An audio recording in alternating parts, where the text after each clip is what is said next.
ഇതൊക്കെയാണ് മക്കളെ നമ്മുടെ കേരളത്തിന്റെ യഥാർത്ഥ സ്റ്റോറി എന്ന് പറയുന്നത്. ഈ വീഡിയോ ഗൾഫിലുള്ള എൻ്റെ സുഹൃത്ത് നിസാമുദ്ദീനെ എടുത്തതാണ് കേട്ടോ. അപ്പോൾ നിസാമുദ്ദീൻ്റെ കടയിൽ അവിടെ വരുന്ന ഒരു കസ്റ്റമറും അതേപോലെ നിസാമുദ്ദീൻ്റെ ഫ്രണ്ടുമായ സുഹൃത്ത് ഉംറക്ക് പോവുകയാണ്. അപ്പോൾ ഉംറക്ക് പോക്ക് പറയാൻ അവിടെ വന്നപ്പോൾ ആ ഒരു ഷോപ്പിലുള്ള കണ്ണൻ എന്ന് പറയുന്ന ആലപ്പുഴ സ്വദേശിയായ കണ്ണന് ആ പറയുന്ന ഫ്രണ്ടിനോട് പറഞ്ഞത്, വരുമ്പോൾ എനിക്ക് കുറച്ച് സംസം വെള്ളം കൊണ്ടുവരണം കേട്ടോ എന്നുള്ളതാണ്. ഇനി ഒരു വീടിൻ്റെ ഏറ്റവും വലിയൊരു പ്രത്യേകത എന്താ അറിയോ, അതും കൂടെ ഞാൻ പറഞ്ഞുതരാം. അങ്ങനെ ആ ഒരു സുഹൃത്ത് ഉംറക്ക് പോയി വന്നതിന് ശേഷം കണ്ണന് സംസം വെള്ളം കൊടുത്തു, അതേപോലെ നല്ല കിഡിലൻ ഈത്തപ്പഴം കൊടുത്തിട്ടു.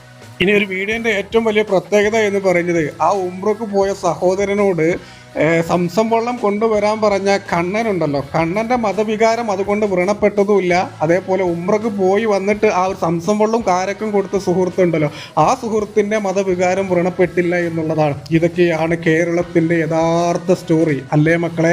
ഇനി നിങ്ങളൊന്ന് ആലോചിച്ച് നോക്കൂ, ഇതൊക്കെ ചില ആൾക്കാരുടെ സ്വർഗരാജ്യത്തായിരുന്നെങ്കിൽ എപ്പോൾ മതവികാരം വ്രണപ്പെട്ടു എന്ന് ചോദിച്ചാൽ മതി. നമ്മുടെ ഈ കണ്ണനെയും ഈ കേരള സ്റ്റോറിയെയും നിങ്ങൾക്ക് ഇഷ്ടപ്പെട്ടാൽ ഒന്ന് ലൈക്ക് ചെയ്യുക, ഷെയർ ചെയ്യുക, നിങ്ങളുടെ ഒരു അഭിപ്രായം പറയുക.